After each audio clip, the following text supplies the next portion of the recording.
सगळं शांत होऊ दे, तू पण शांत हो, आराम कर, व्यवस्थित खाऊन घे, मग बोलू आपण. आणि नको करूस कमळीची काळजी.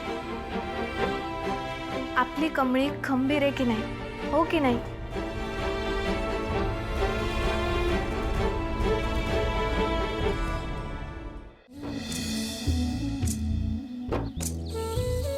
कमळे,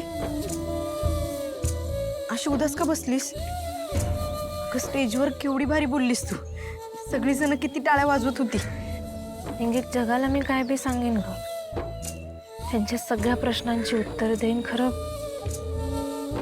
माझ्या मनाला काय सांगू, त्याला काय उत्तर देऊ? माझं मन आतल्यात खायला लागलंय बघ. खरंच माझं बा नसेल का ग? असेल तर कुठं असेल?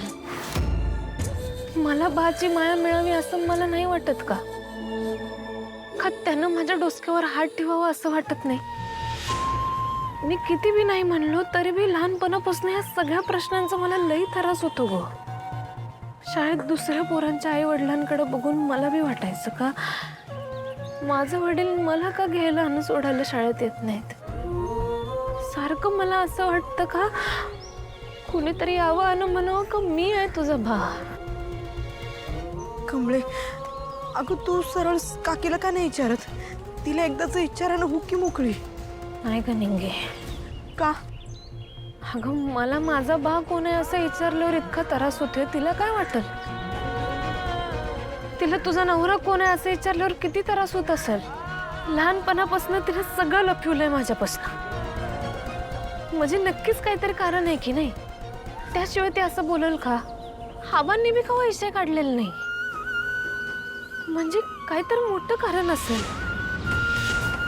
मग मी माझ्या स्वार्थापायी माझ्या मनाचं समाधान व्हावं म्हणून या सगळ्या गोष्टी तिला विचारल्या तर किती त्रास होईल ग तिला. आणि मी ते नाही करू शकत बघ. मला माझ्या आईला आता नाही दुःख द्यायचं कसलंच.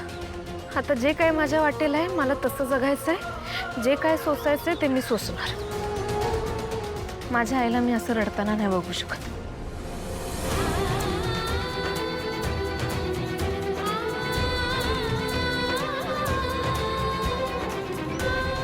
नाही, माझं चुकतंय.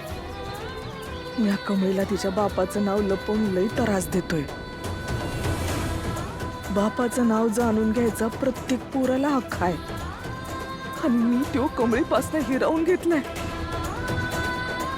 नाही, आता बस झालं. आता माझ्या पोरीला मी त्रास होऊ देणार नाही. तिला लई दुःख दिले म्या. आता तिला तिच्या बापाचं सत्य कळायच पाहिजे.